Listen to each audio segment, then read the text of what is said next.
Welcome to the Shared Practices podcast. This is season 6 on growth. We have an amazing guest. We're going to hit some growth topics here in a minute. Our guest today owes me some content from the leadership season. This is Dr. Maloley. This is David Maloley from the Relentless Dentist podcast. Welcome to the show. Hey, man, we go way back. It's great to connect with you again. And I really honor what you're doing in this space. And I've been watching you guys from afar, and it's really cool to see what you've built and how it's serving our industry. Well, and you've been a mentor and an inspiration to me for years. And I remember listening to the Relentless Dentist podcast, like gripping each week. And when your wife had her tragedy and recovering from that and everything, I was, oh my goodness, very much involved in your story and your startup in Vail, Colorado. You're a former Army dentist. I was like, okay, I want to be like this guy. So, and then VOD, I feel like, I can't remember which VOD or Voices of Dentistry or DSI you spoke at that I think you unveiled this kind of model that we're going to talk about today.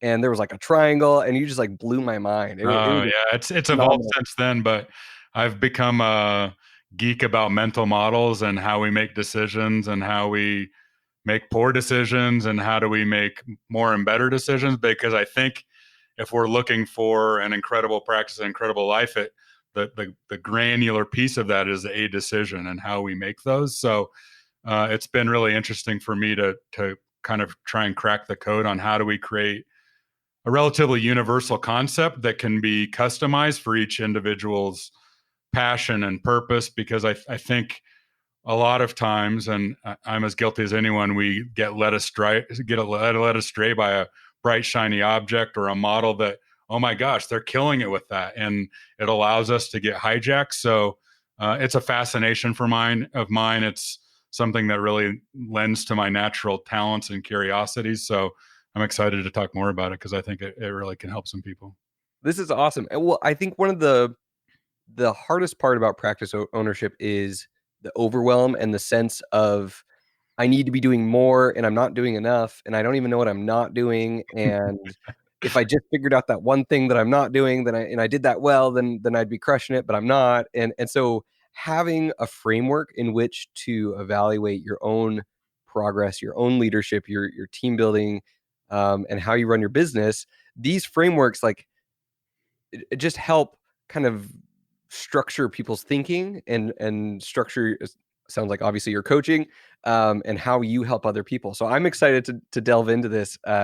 So let's start with a broad stroke overview. What is this model that you've developed and where did it come from? So if I were going to give one person credit, it would be Stephen Covey. People who have listened to my show know that at one point in time, I was a deadbeat undergrad student, drank a lot of beer, ate a lot of pizza. I put on the freshman 15 twice. I've been in COVID, so height weight hasn't happened with the Army recently, so I'm just kind of crossing my fingers here at this point. No spontaneous PT test coming up. Yeah, they changed the PT test. It's now like CrossFit exams. Anyway, no kidding. Tangents.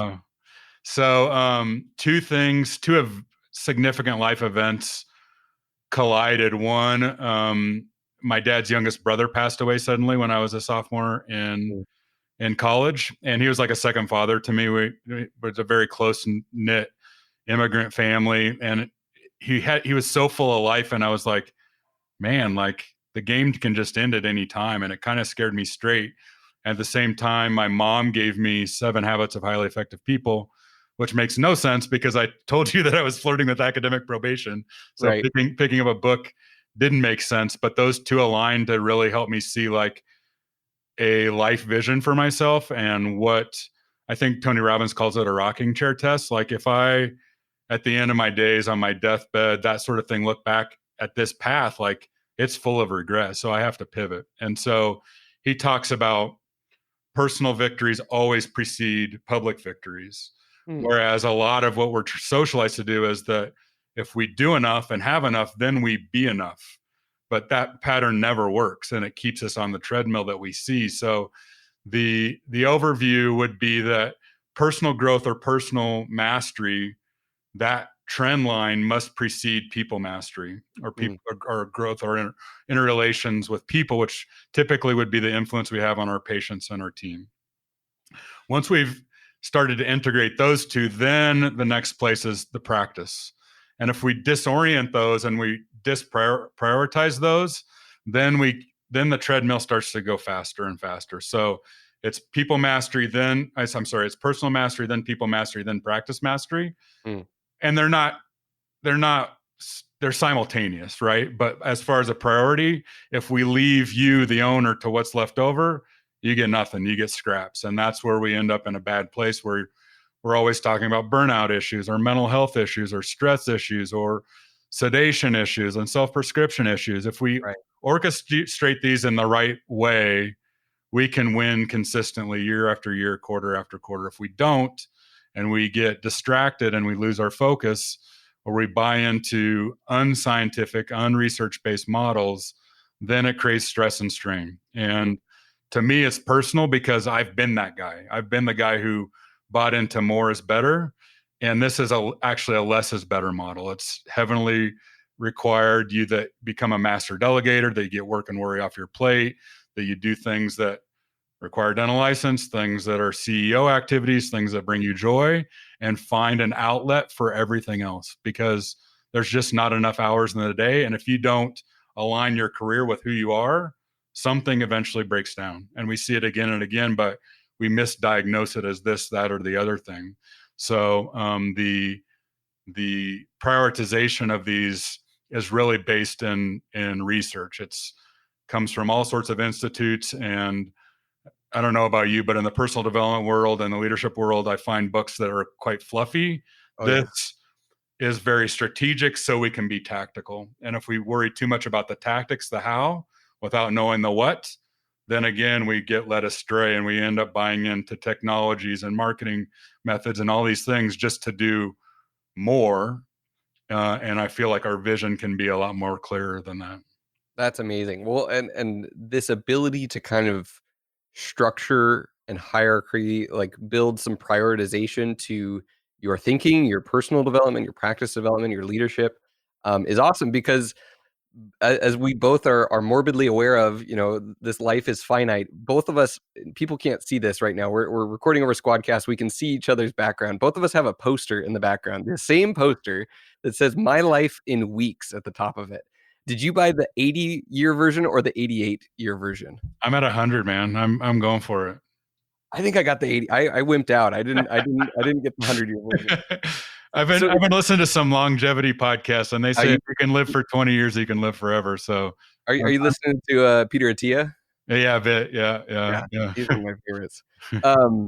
It's this poster where it's got for every single week of a projected 88 or 100-year life, it's got a box, and each line is 54. How many weeks are there in a year? 52, 54? 52. Yeah. 52. There's 52 little squares per line. So then there's like 88 or 100 lines. And as you go through a week, you mark off one more square. And it's meant to be for some people, a kind of morbid reminder that we're all going to die and that our time is finite here on the earth. And I love that we both have this. Amazing. And I also love, I have a Covey, distinct Covey memory. I think I read it freshman or sophomore year of college. This is after like failing a bunch of classes in undergrad. And I've been ADD and struggling with project management and homework and all of these things my entire life. And the thing I remember the most is reading Covey, getting so excited about 7 Habits. It was sophomore year. I went to Goodwill. Actually, it was Deseret Industries. It's the Utah version of Goodwill. And finding like a leather planner so that you could do like the Covey planner method. I found like cover, like one of the binders, like the leather binder things. I was so happy I found one at Goodwill and was able to like start to implement the Covey method. So we're both coming from this, early attempts at personal development that continue to this day. And so now I'm excited to hear, okay, the personal side. You've got this trifecta, starting with personal development, then leadership development, and then last one is practice development. Did I say those right? I'm into like building it into a model. So I say personal, people, practice, just as an alliteration. Okay. But same concept. Yeah. It's the research on high performance, like what brings out the best in you, me, somebody that's a movie star, somebody that's a high level CEO, there's 5 or 6 commonalities, and the more that we leverage those, the better off we are. And 3 of those are really internal games. And then once we figured out the internal piece, then we can be more influential and more productive. And Okay. so that's baked into this model, is like, what brings out the best in me, what brings out the best in my hygienist, what brings out the best in my practice manager. Exact same concepts. So they're universally applied based on research. And I feel like that's important, that it's not just theory or something that worked for me and won't work for you. Okay, cool. Well, so I think we're going to break this into 3 episodes. We're going to have an episode right now on the personal, then we'll have another episode on the people. The I people, was yeah. like, what's the alliteration? And then another one on the practice. So within the personal framework, where do we start? You know, I feel that was my fear in doing a whole season on leadership, culture, and change this last season, was the fluff. There's so Mm. much fluff out there. There's so much like just be better and positivity and all this stuff. So how do you frame this idea of working on ourselves and self-improvement and actually have something to kind of dig your claws into and make progress on? What do you see as important in this realm? Well, I think whenever we're trying to take someone from A to B, it's important that we understand A and B. And too often in our journey, we just ask, how do we get to B? But in coaching, we know you can't leave a place that you've never been. And you mentioned kind of the overwhelm earlier. And so this is really designed to take somebody from a place of like chaotic confusion, which I think is fairly normal, Mm, especially with all the roles that are kind of expected of us, to a place of confidence. Confidence is kind of my pet project that I'm really trying to figure out, how do you engineer confidence? mm, One, because the highest value skill in my opinion, yeah. but also I don't think it's perceived as a skill. I think it's perceived as you have it Innate. or you don't, and it's situational. Mm, So I'm assuming that no matter where I meet somebody, they're in some state of chaos or confusion, and that mm, we're trying to get them to a place of more confidence, because it doesn't matter if you're the Fortune 100 CEO, that's still the continuum that you're on. There's always another level there. And if assuming that's the case, and I've never seen an exception of it, and I've studied Marshall Goldsmith, who's considered like the executive coach of executive coaches, and I mean, it cost you $1 million to engage him. So he's creme de la creme. He says, when anyone comes to me, they're looking for one thing, and one thing always. They may not articulate it, but it's more confidence. So what mm, we're trying to do is engineer a more confident person, because if I'm insecure, 2 things happen. One, I'm always trying to prove that I'm enough, and that never happens. So then you're kind of chasing the horizon again. And 2, it factors into all of your relationships, and running a dental practice is nothing but relationships.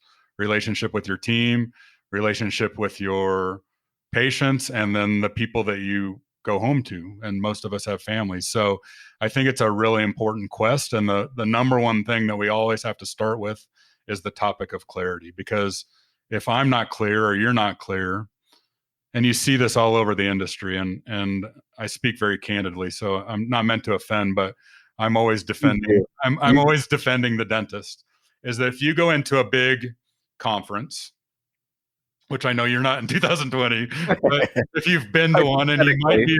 might be in one in the future, you know the showroom floor is full of things and people ready to be sold to you. Different services, different visions, right? And if I don't know who I am and where I'm headed, how easy is it for me to sell you on another vision? It's so easy.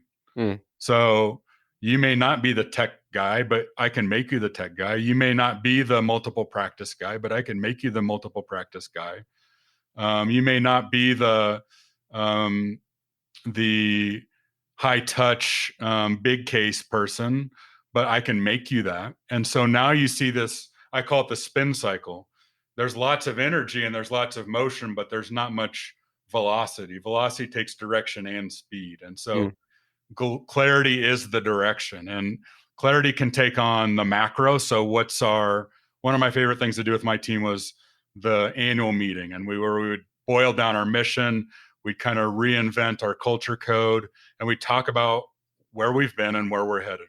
That's vision. But you also have to know who you are and what makes you come alive, and what are the things you never want to do again. And so, if you hate doing root canals, to simplify your practice and refer those, like, it's easy for me to say, like, you should keep that in house. Your patients want to have all of the service done under one roof. But if you're not good at it, if you dread it, if it makes your schedule run behind, that's further testament to you being who you are and making sure that you're aligned with your practice. And I'm talking about people who got into dentistry for some semblance of a lifestyle, not somebody that's optimizing for cash flow and EBITDA and whatever it is. So that's who I know, and that's who I am. There's a whole nother body there, but these concepts all reign the same, is that if we don't know who we are and we don't know where we're headed, then we're really inefficient. And so clarity even means how you show up for each patient. And I can give you like an incredible story about this. There was a technique that I learned when I was first started coaching called release tension, set intention. And I realized that my practices got so busy that when I was doing an exam in Op 2, I was really already in Op 1 doing that exam. And I was so good at like playing myself like a chess piece throughout the day that I was never really where my feet were. And I learned this technique, and I was like, I wonder if I can apply this in my practice. And I live in a resort town, and October was always awful for like 7 straight years. And I learned to market over it and kind of function out of the dip a little bit, so it wasn't so dramatic. And I learned to take 10 days off in October and all those sorts of things. Right. But I was bound and determined to make October our best month ever, just to prove to myself that it could be, that it wasn't just a story in my head. And we were too busy to really market anything else. I added no team members. I added nothing to my procedure mix. But I learned this: every habit has a trigger. And so every doorway in your office can be a trigger, just like dinner can be a trigger to smoke or anything like that. Our habits typically have triggers, something that precedes you doing of the thing. You're doing of the thing. And so I realized that if I was doing the crown preps in Op 3, the doorway trigger out was the ability for me to release tension. So I would just take a deep breath and leave that behind. And then I'd walk into the other doorway and I would set intention. And so I asked myself, what do all of my patients want? And the answer that I got was, they want a happy man who is here to serve. And so I would say to myself, through this door walks a happy man that's ready to serve. And that's the only thing that I did different that October. And we nearly doubled our production that October. And in my mind, I can't think of one other thing that we did different than the way that the leader was showing up. And so that's clarity, right? It's like, I don't know even what I did different. I sure was a little bit more small talk, a little bit more eye contact, a little bit more trust and rapport building, but nothing dramatic other than I was very clear on my intentions when I walked in the room. And I did that 20 or 30 times a day. And so that's clarity on the micro. Clarity on the macro, we talk about vision, we talk about life vision, what we're talking, like what we're talking about, we can talk about the regrets of the dying. I think you can engineer against what people typically regret, but all of that is clarity. And if we work with that, then all of a sudden we get a lot more efficient, because instead of this spin cycle, now our line gets wavy and it gets more and more straight as time goes on, because we are more self-aware of what brings out the best in us, what the things that we hate and despise and we never want to do again. Clarity could be, now that we're at the end of the year, doing a reverse bucket list, things that I learned in 2020 that I'm never going to do again. So now you're becoming the doing of less and being more effective, because you've got off this treadmill of, I have to do more to have more to be more. I love it. When I first used the Elements app from Dentist Advisors, I realized a few really cool things. First off, You get into the app and it helps you calculate your current net worth. So you plug in all of your assets, you plug in your debts, and it pumps out not only your net worth, but also you can track your savings rate, your practice profitability rate, your liquidity, a whole lot more. And it reaffirmed immediately to me the power of practice ownership. If you buy a healthy dental practice and take out a loan, and then simply pay down that loan while improving that practice each year, you now are well on your way to having enough assets to make work optional. The next thing it did for me was that it got me excited about getting organized, getting everything in there, having it be accurate. So that net worth number was an accurate number and I could see it change over time. It turned it into a game. I'm now excited about getting organized, having a plan, and making that number move rather than being stressed out by, I should be doing this, that, and the other. I don't know where to start. I don't know how to get organized. I feel like it's all a little bit out of control. It's now clear and something I'm excited about. If you want to have this same experience of getting organized, seeing your net worth, and then having a plan to move forward on that, go to dentistadvisors.com/shared beta. It seems like there's so many levels to clarity. There's so much work to be done there. There's personal, how am I showing up? What is my highest purpose in life? How am I showing up at home? How am I showing up at work in this operatory with this patient right now? But then also as a practice, what is our purpose? Who are we here to serve? And who are we not here to serve? And who are we referring out and getting rid of? Um, and having that clarity immediately leads to that confidence that you were just saying earlier of this is my purpose, this is what we're doing better than anyone else, or this is what we do best, and showing up with that level of intention and purpose and clarity is going to change that confidence, the experience. I think it changes the experience for everyone in the room, both yourself and for those around you. um and it's something that's so easy to lose track of as well. I feel like we can get clarity and then, like, lose it overnight, Totally. and I mean, like they say, fatigue makes cowards of us all. Like at the end of the day or the end of the week, like forget about it. Like you're not clear. Sometimes you just need to recharge. And you point out something important that I want to answer an objection because it does start to feel daunting. But understand that it's a muscle. And you mentioned the atrophy of the muscle, and we can also strengthen the muscle. So the work is never really done. Just like I was telling you that the most confident people or the people that we perceive as the most confident still have lots of insecurities to work through. right. So the key here as we build out all these activators is really like falling in love with the process. Mm. Because if we focus on perfection, which is our default as dentists, it makes us even more miserable. And self-awareness without that kind of self-compassion is self-awareness hell. Because now we're aware of all these things where we didn't know about them before, and it just becomes more daunting. So just know that you're climbing a mountain and you're at the trailhead, and it's just right, left, right as time goes on. And if you respect that, then things get better and better with time because you just keep getting stronger in that particular capacity or capability. That's awesome. So clarity is the first piece of this personal side. Um, what does that lead to? Where do we go from there? So really what I'm trying to build out in anyone is more confidence, right? And so let me give they call it a bluff in the Army, right? The bottom line up front. Yeah, um, I know all if, about those. if I'm going to engineer confidence, and it's easier said than done, we have to respect that it can be a process, a system, just like placing an implant. Now, if we start with clarity, we know what we want, we know why we want it, and we know who do we have to become to get it. Now we're not on this tactical how path because the how really becomes whatever it takes. And sometimes that's delegation, sometimes that's automation, sometimes that's elimination, sometimes that's training another skill. But if we go from clarity, then we have to go to commitment. Commitment is, as one patient once told me, 100% word. There's no such thing as 99% committed. And some of us try and overdo it, so we go 110% committed. Commitment is 100% word. And this comes from somebody who had spent his whole life being addicted to something. Has multiple homes, really connected to me as like an entrepreneur mentor, but he had also been addicted to gaming and all of these sorts of things. And so he had always underdone it or overdone it. And he said, just know that commitment is 100% word.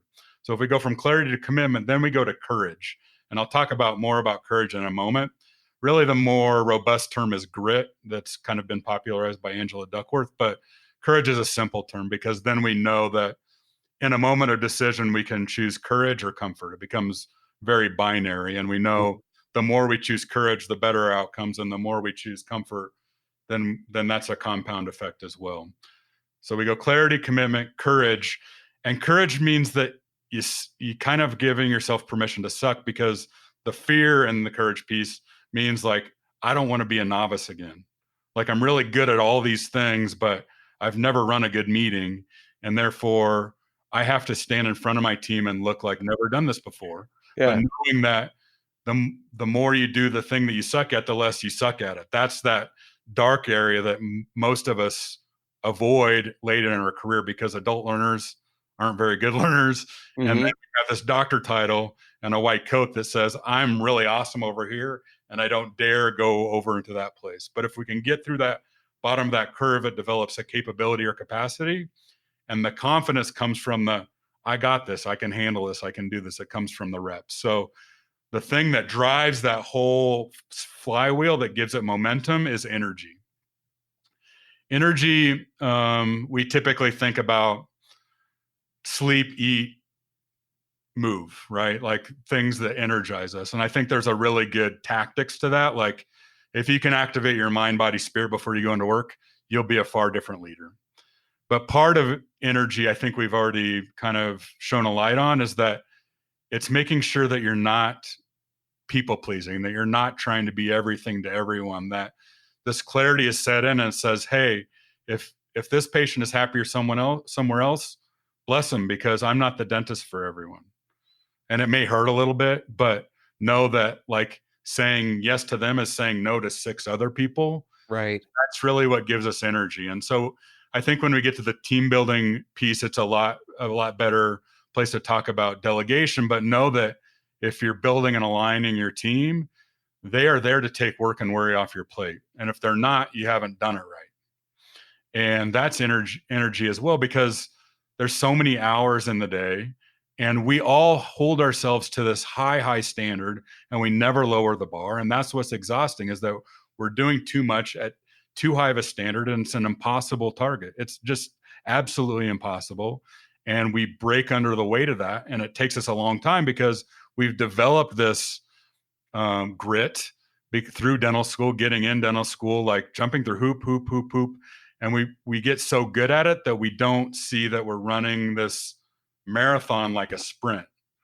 And I mean, there's really good research on like decision fatigue, on how orthopedic surgeons diagnose way different at the beginning of the day than the end of the day.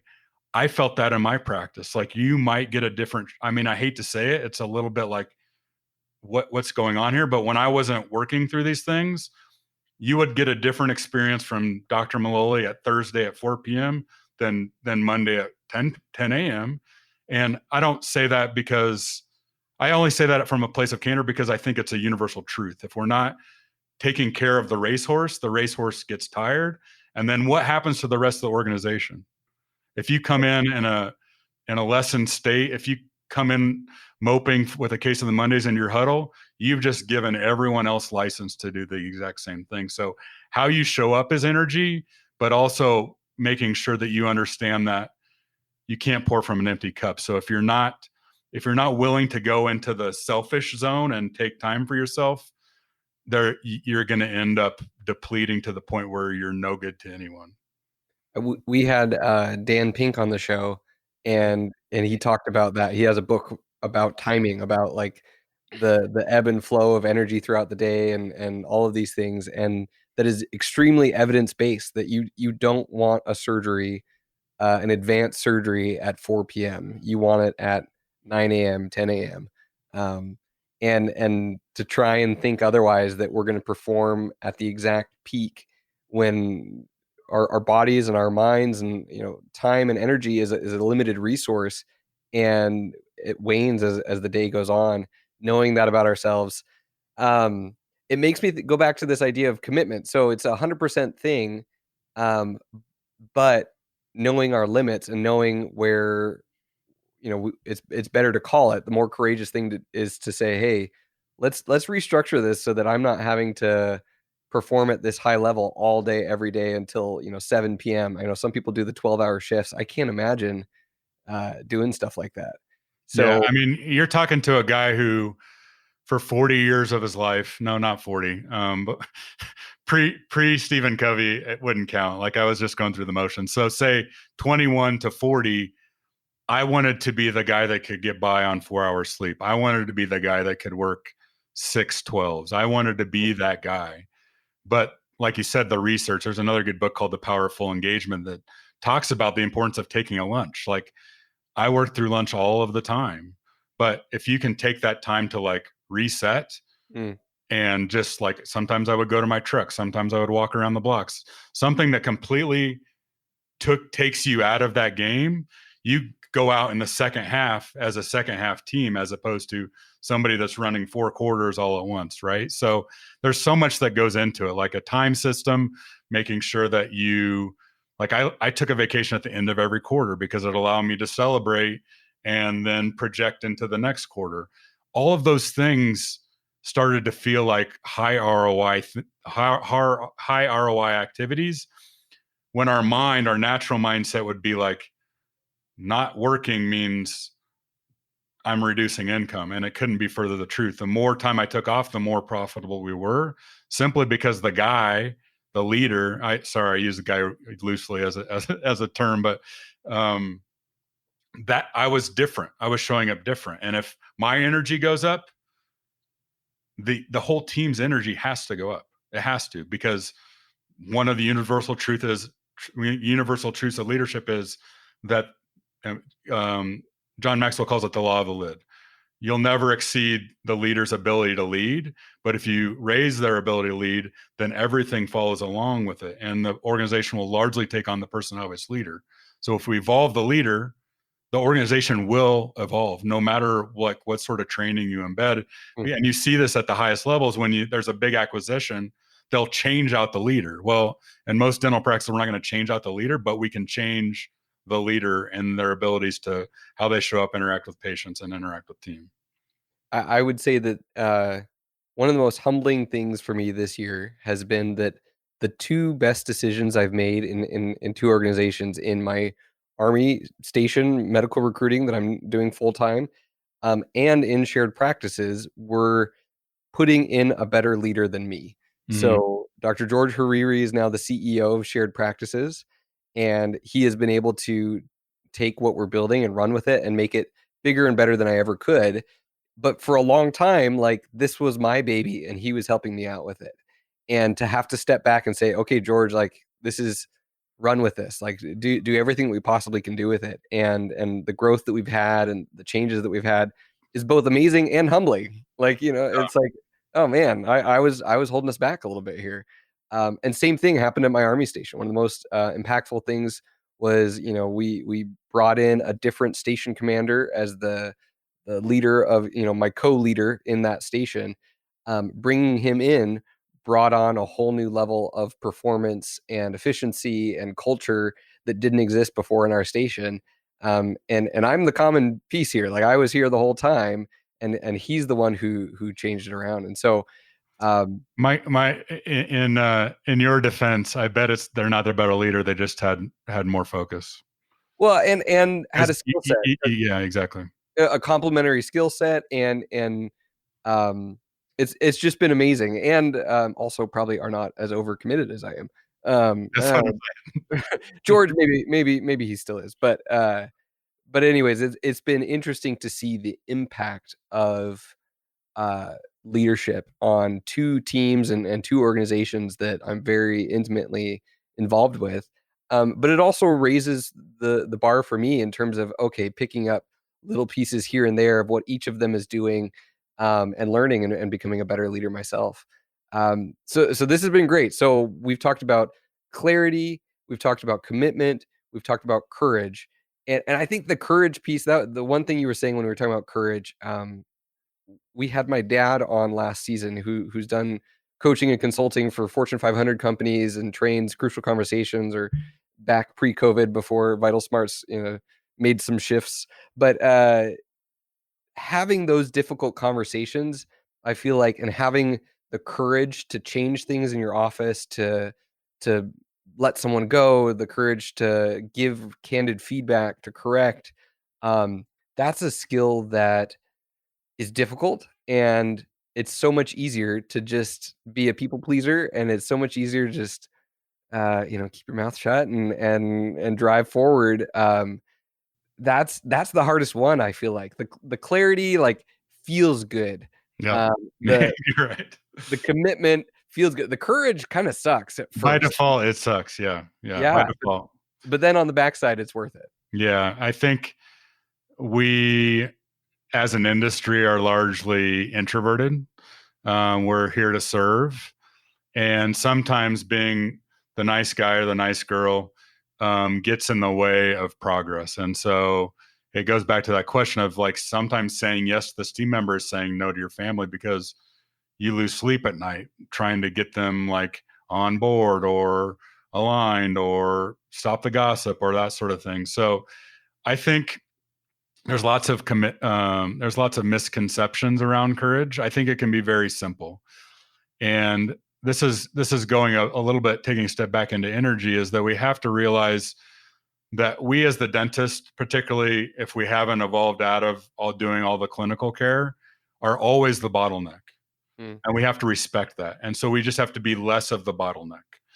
And that requires more energy, but also more courage to say, hey, listen, like, I we have this dialogue that's also fed by perfection of, like, if it's going to be done right, it's got to be done by me, or I have to build the system and hand it off. All of these things are not true. mm, And if we see courage as every decision and opportunity, then we can build it as a muscle, because some of those bars are like, you step over and ta-da, like, that was a courageous act because yesterday I wouldn't have done that thing. And then you start to build that muscle and build momentum, and your team follows suit. So if we're able to break that down, is that every decision is a step forward through a step forward into courage or back into comfort. We can also teach that to our teams. And if we teach that to our teams, now we're helping them see that there are mistakes of ambition where they're learning, and their mistakes of apathy where they're shrinking.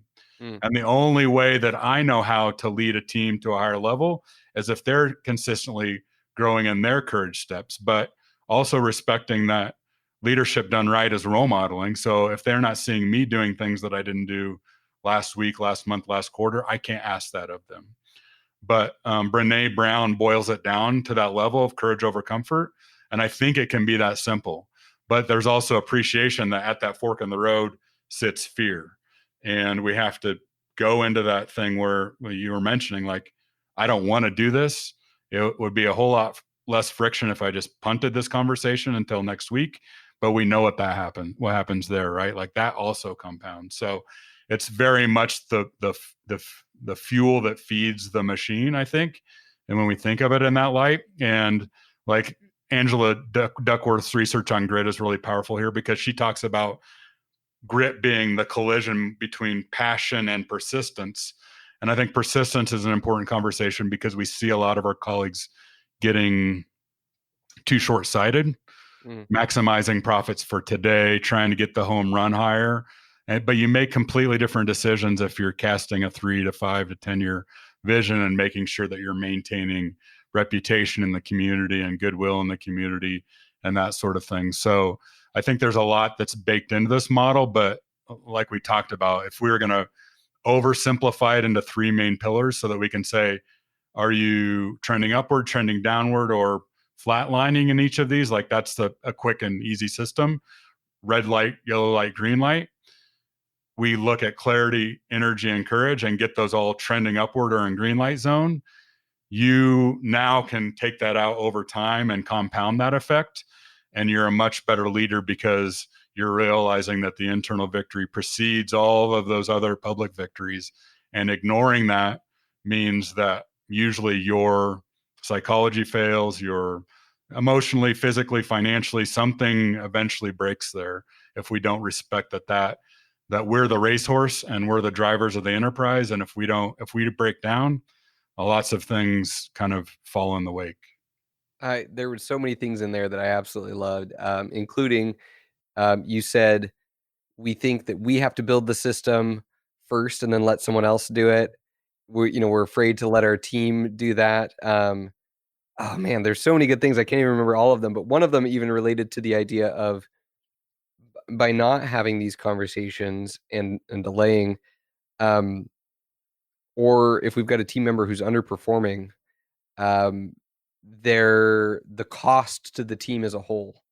Um, and I don't know what you said that triggered that, but I've seen that where it's like if we're afraid to have a conversation with an underperforming team member and everyone else is picking up that person's slack, and over time the wear and the drag and the cost on the team is so high. And I love the other phrase you said, which was mistakes. Was it mistakes of ambition versus mistakes of apathy? Well, Mm-hmm. I've never heard that framed that way, where sometimes you try something new and fail, and that's okay because you're trying something new and growing, and your intentions are right, versus you're failing because you just don't care and your heart's not in it.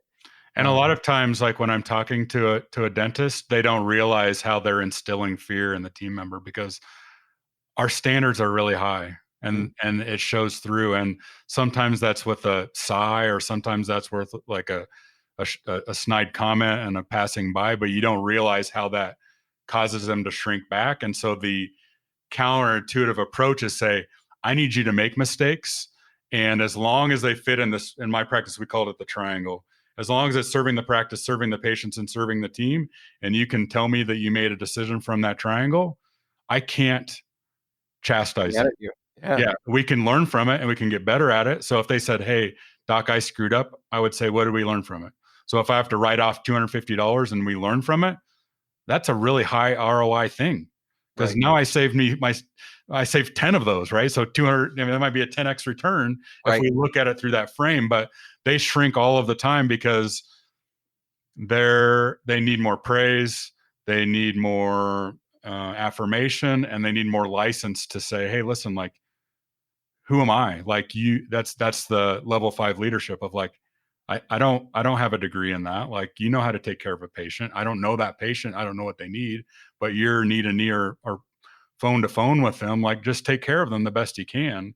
Yeah. That's We'll talk a lot more about that in team building because, and you might have gotten that from Dan Pink, but we spend a whole lot of time in this carrot and stick industrial age mentality. That's management. And if you try and do that with your people, you'll have people that shrink and people that leave you. So that's another important conversation, just tapping into internal motivation. But yeah, I think giving them license and give them a framework like, this is how I think. Choose courage over comfort. Make sure that you're taking care of your team members, the patient, and the practice at all times. If you do that, we might have a discussion, but it won't be a lecture. It won't be a reprimand. Like, we're all on the same team. You're trying to make me better. I'm trying to make you better. And if you give them that and the vision, this is who we are and this is where we're headed. Now they have a roadmap to know what to do when you're trying to find MB2 back in the other operatory. Right. You Well, know, that's great because you mentioned that we need to get into the leading your team discussion, the people discussion. So let's wrap this episode up. This has been awesome. There's so much to sink our teeth into, and I literally saw a post the other day of a dentist asking on a Facebook group, "How do I have more confidence?" And I could point them to this episode of, listen to this. These are the areas that you can work on. And it's going to be a lifelong process. And maybe you'll learn confidence in one area, you'll have to learn it in another one. But it's if you situational, continue, right? yeah, it's situational. But if you continue to apply these principles, you're going to continue to progress. So this has been awesome. Yeah, man, it's a passion of mine. I know what it's meant to me in my career, my bank account, my time with family. So I'm happy to help other people unleash with these concepts. Okay, well, let's wrap up episode 1. Thank you, Dr. Maloley, for coming on the Shared Practices podcast, and thank you all for listening. And we will talk with you next time, where we're going to get some more of Dr. Maloley's philosophy. So hang with us. Talk to you soon on the Shared Practices podcast.